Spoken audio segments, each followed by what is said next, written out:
Hello friends, स्वागत है आपका आपके चैनल में। तो आज हम बताने वाले हैं बोर्ड एग्जाम की तैयारी। ठीक है दोस्तों, आपके लिए एक एक धांसू ट्रिक के साथ बताने वाले हैं पूरा का पूरा पेपर। ठीक है दोस्तों, 2025 जो यूपीएमएससी यानी कि बोर्ड एग्जाम जहां से तैयार किया जा रहा है आपसे इलाहाबाद से। ठीक है दोस्तों, आपकी तैयारी के लिए एक पेपर शेयर किया किया है। ठीक है दोस्तों, किसने? यूपी बोर्ड एग्जामिनेशन ने एक पेपर शेयर किया है कि किस प्रकार का पैटर्न आएगा।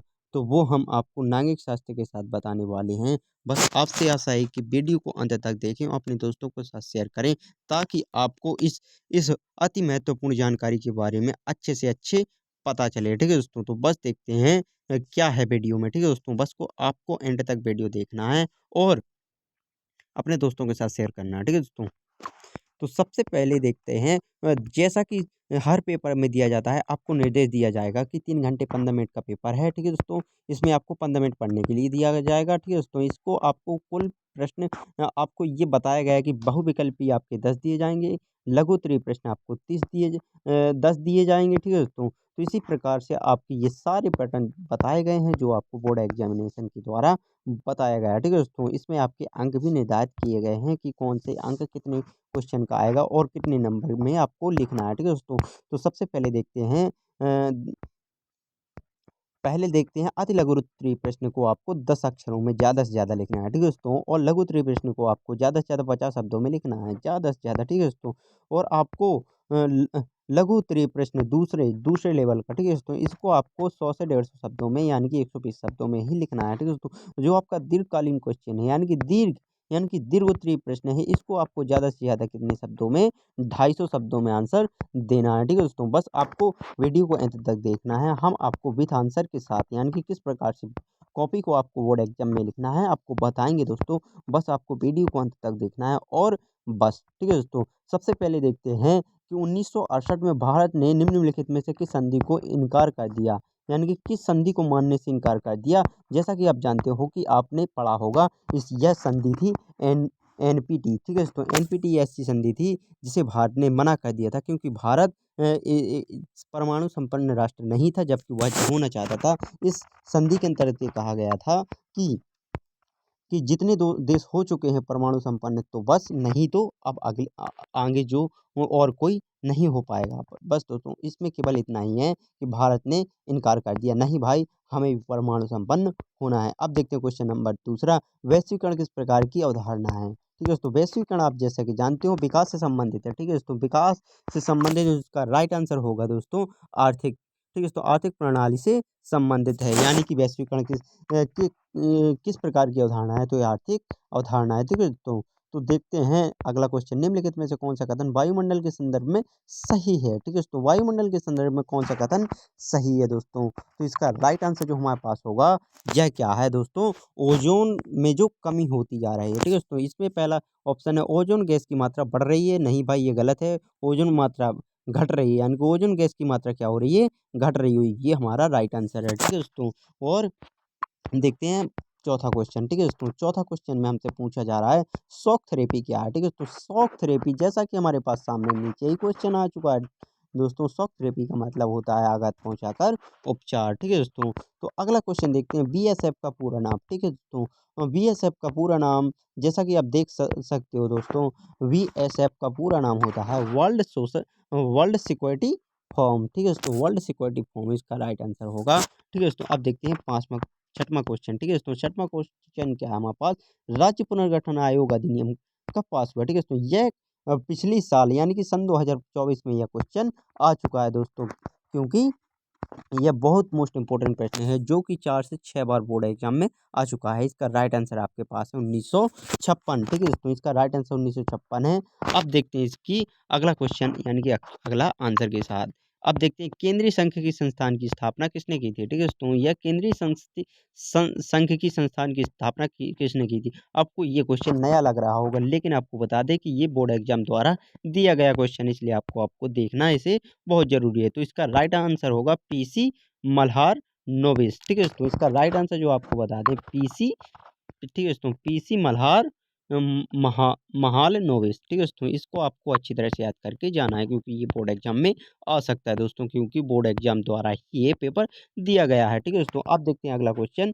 इसमें हमसे पूछ रहा है कि बॉम्बे प्लान का उद्देश्य क्या था। ठीक है दोस्तों, बॉम्बे प्लान का उद्देश्य क्या था, तो आप देख लें दोस्तों, इसमें अगर आपको पता हो तो ठीक है, नहीं तो हम बता देते हैं। भारत का आर्थिक विकास करना। ठीक है दोस्तों, बॉम्बे प्लान का जो प्लान था, बॉम्बे का जो प्लान था दोस्तों, वो क्या है दोस्तों, भारत का अत्यधिक विकास करना। ठीक है दोस्तों, अब देखते हैं अगला। ठीक है दोस्तों, अगले में क्या पूछ रहा है, 1975 में आपातकालीन घोषणा किसके समय भारत का प्रधानमंत्री थे। ठीक है दोस्तों, कहने का मतलब ये है कि 1975 में जब आपातकाल की घोषणा हुई तो उस समय भारत के प्रधानमंत्री कौन थे, जैसा कि आप जानते हो। अगर नहीं जानते तो आपको बता दें, इसका राइट आंसर होगा इंदिरा गांधी जी। ठीक है दोस्तों, इंदिरा गांधी यानी कि के टाइम पर आपातकालीन की घोषणा हुई थी। अब देखते हैं दोस्तों, अब सबसे ज़्यादा मोस्ट इम्पोर्टेंट प्रश्न जो जस्ट ऊपर के क्वेश्चन से ही मिलता जुलता है। ठीक है दोस्तों, किस दशक को समसत्ता का दशक कहा जाता है। ठीक है दोस्तों, जब आपातकालीन लगी थी उसी टाइम समसत्ता का समय माना जाता है। तो इसका राइट आंसर क्या होगा हमारे पास, 1970। ठीक है दोस्तों, इसका राइट आंसर हमारे पास 1970 है, जिस टाइम को क्या माना जाता है, समसत्ता का दशक माना जाता है। जो मोस्ट इम्पोर्टेंट क्वेश्चन है दोस्तों, क्योंकि ये बोर्ड एग्जाम के लिए आपके लिए बहुत ज़रूरी है इसके बारे में, आपातकालीन के पूरे चैप्टर को पढ़ना। ठीक है दोस्तों, इसलिए आपको आपातकालीन के बारे में आगे भी बताऊंगा दोस्तों, बस आपको वीडियो को अंत तक देखना है। अब क्वेश्चन आ रहा है हमारे पास अति लघु उत्तरीय। अति लघु उत्तरीय प्रश्न हमारे कितने नंबर के पूछे जाएंगे, तो वो हमारे सामने नंबर दिए गए हैं। 2 नंबर का क्वेश्चन आएगा दोस्तों। यह क्वेश्चन बहुत ही महत्वपूर्ण क्वेश्चन है, जो दोस्तों बहुत इंपॉर्टेंट है। सुरक्षा का क्या तात्पर्य है। ठीक है दोस्तों, ये सुरक्षा का क्या तात्पर्य है, यह क्वेश्चन बहुत ही महत्वपूर्ण है। इसका आंसर हम आपको बहुत ही आसान शब्दों में दे रहे हैं। तो दोस्तों, सुरक्षा का तात्पर्य क्या होता है। दोस्तों, सुरक्षा का तात्पर्य क्या होता है, तो सुरक्षा का तात्पर्य किसी व्यक्ति, समुदाय या देश की रक्षा करना, ताकि उसे खतरों या जोखिम से बचाया जा सके। ठीक है दोस्तों, यानी कि कोई व्यक्ति या समुदाय या कोई व्यक्ति है या कोई देश है, उसे उसकी रक्षा करना। ठीक है दोस्तों, रक्षा करना ही क्या है, सुरक्षा। ठीक है दोस्तों, और ताकि उसे खतरों और जोखिमों से क्या किया जा सके, बचाया जा सके। अब देखते हैं दोस्तों, क्वेश्चन नंबर दूसरा। ठीक है दोस्तों, ये भी आपको 2 नंबर का ही पूछा जाएगा। ठीक है दोस्तों, इसमें क्या पूछ रहा है कि किन्हीं 2 अस्त्र नियंत्रण संधियों का नाम बताइए, या उसके नाम का क्या कीजिए, उल्लेख कीजिए। ठीक है दोस्तों, ये आपको बोर्ड एग्जाम में एक एक नंबर का दिया जाएगा। ठीक है दोस्तों, इनको आप एक अस्त्र नियंत्रण संधि का एक अस्त्र नियंत्रण संधि का 1 नंबर दिया जाएगा दोस्तों। तो दोस्तों, ये हमारे पास 2 अस्त्र नियंत्रण संधियां दी गई हैं दोस्तों।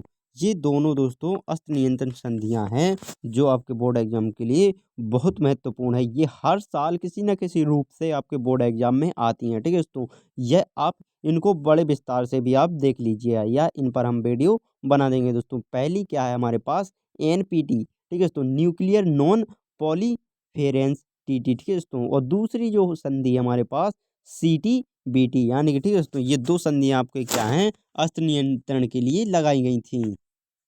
तो दोस्तों, अब आते हैं क्वेश्चन नंबर 13 में। क्वेश्चन नंबर 13 क्या पूछ रहा है दोस्तों, क्वेश्चन नंबर 13 में हमसे पूछा गया है कि वैश्वीकरण का क्या अभिप्राय है। ठीक है, तो वैश्वीकरण के बारे में बताना है हमको। ठीक है, तो वैश्वीकरण का क्या अभिप्राय है, यानी कि क्या मतलब है दोस्तों, इसका हमें राइट आंसर दे रहे हैं। ठीक है दोस्तों, तो ठीक है दोस्तों, ये है वैश्वीकरण का से अभिप्राय। ठीक है, तो वैश्वीकरण से क्या अभिप्राय है, इसका राइट आंसर हमारे पास दिया गया है। ठीक है दोस्तों, तो इस वैश्वीकरण का अर्थ है देशों के बीच वस्तुओं, सेवाओं, सूचनाओं, तकनीकी एवं संस्कृति का आदान प्रदान, जिससे दुनिया एक दूसरे से अधिक जुड़ जाती है। ठीक है दोस्तों, यानी कि वैश्वीकरण से क्या होता है, एक देश से दूसरे देश का क्या होता है, जुड़ाव होता है, या एक देश का दूसरे देश के साथ क्या होता है, व्यापार होता है दोस्तों।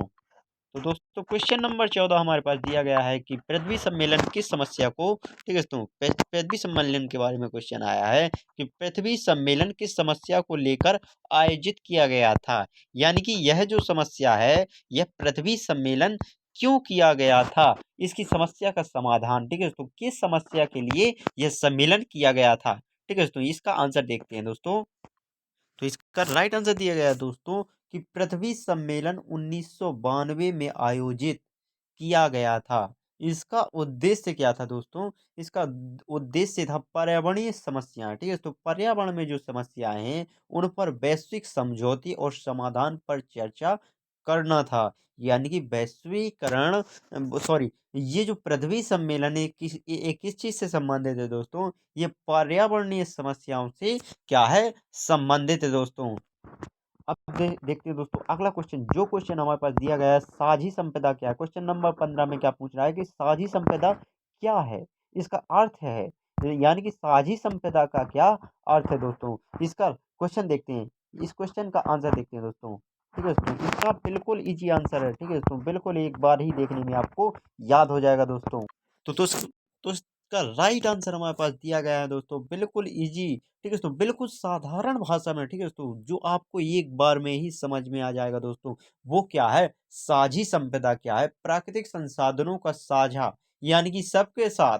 साझा यानी कि शेयर। ठीक है दोस्तों, साझा का मतलब क्या? जैसे आप प्रोफाइल शेयर करते हो, वीडियो शेयर साझा करते हो, ठीक है दोस्तों, उसी चीज से संबंधित है क्वेश्चन। ठीक है दोस्तों, साझा संपदा का मतलब है प्राकृतिक संसाधनों का साझा उपयोग, यानी कि दूसरों के साथ उपयोग, यानी कि सबके साथ उपयोग। जैसे जैसे क्या है कि महासागरों का पानी और हवा, ठीक है, तो महासागरों का पानी क्या है? एक साझी है, ना कि हमारी ना किसी और की। ये किसकी है? साझी, यानी कि सबकी। ठीक है दोस्तों, और क्या आपको कह रहा है कि जो सभी देशों के लिए उपलब्ध है, ना कि देशों के लिए बल्कि प्रत्येक व्यक्ति या प्रत्येक सांसारिक व्यक्तियों के लिए जो उपलब्ध है, ये ना कि किसी एक व्यक्ति के लिए, वो क्या है? साझी संपदा, यानी कि सबकी संपदा है। ठीक है दोस्तों, तो दोस्तों अगला क्वेश्चन हमारे पास दिया गया है 16। क्वेश्चन नंबर 16 में क्या पूछ रहा है कि देश में प्रथम बार गठबंधन सरकार कब बनी? ठीक है दोस्तों, देश में प्रथम बार गठबंधन सरकार कब बनी? इसका आंसर आपको बिल्कुल आसान शब्दों में हम बिल्कुल आसान तरीके से देते हैं।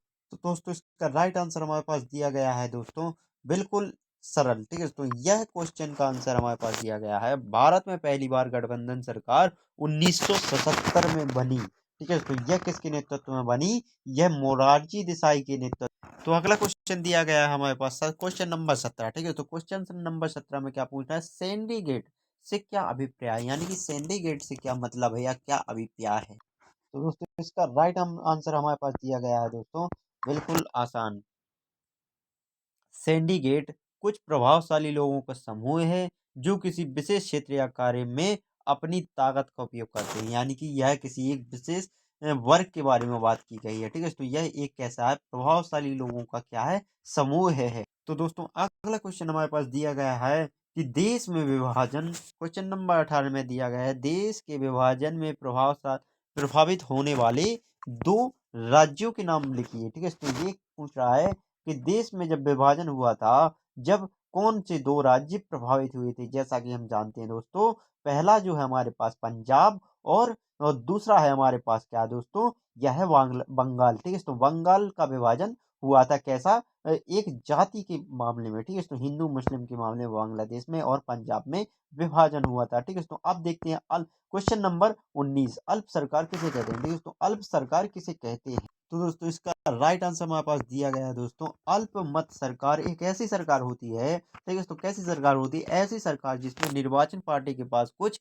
सीटों का बहुमत नहीं होता है। ठीक है, तो कहने का मतलब है पार्टी के पास क्या नहीं होती है, होता है कुल, यानी कि जितने में पास होता है। ठीक है, तो जैसे हमें एक हमको 23 नंबर चाहिए या हमको 33 नंबर चाहिए, यानी कि हम कुल, यानी कि प्रैक्टिकल पर निर्भर ना हो। ठीक है, तो इसी प्रकार का होता है कि अल्पमत सरकार एक ऐसी सरकार होती है जिस पर निर्वाचन पार्टी के पास कुल सीटों का बहुमत नहीं होता है, बल्कि गठबंधन से सत्ता में आती है। ठीक है दोस्तों, वो अपने दम पर वो क्या नहीं क्या वो कहते हैं, बहुमत नहीं ला पाते, जैसा कि भी भारतीय जनता पार्टी में हुआ है, जबकि वो ला चुकी है। ठीक है दोस्तों, यह भारतीय जनता पार्टी क्या है? गठबंधन की सरकार है अभी वर्तमान में। ठीक है दोस्तों, एनडीए के साथ इसका गठबंधन है। इसी प्रकार से इसका आंसर हम लिख सकते हैं दोस्तों। तो दोस्तों अगला क्वेश्चन हमारे पास दिया गया है कि मध्य विधि चुनाव किसे कहते हैं? यानी कि मध्य, यानी कि बीच, विधि में समय। ठीक है दोस्तों, यानी कि बीच समय का चुनाव किसे कहते हैं? ठीक है, तो इसका राइट आंसर हम देखते हैं दोस्तों, बिल्कुल आसान शब्दों में। इसका राइट आंसर हमारे पास दिया गया है दोस्तों, बिल्कुल आसान शब्दों में दोस्तों, कि मध्य विधि चुनाव जब क्या दोस्तों, जब क्वेश्चन क्या है कि जब किसी कारणवश, यानी कि किसी किसी कारणवश किसी सीट पर चुनाव खाली हो जाता है। यानी कि मध्य विधि चुनाव का मतलब होता है जब किसी कारणवश किसी सीट पर चुनाव खाली हो जाता है तो उस सीट के लिए चुनाव को मध्य विधि चुनाव कहते हैं। यानी कि कोई सीट यदि खाली होती है तो उसके लिए चुनाव हो तो उसे मध्य विधि चुनाव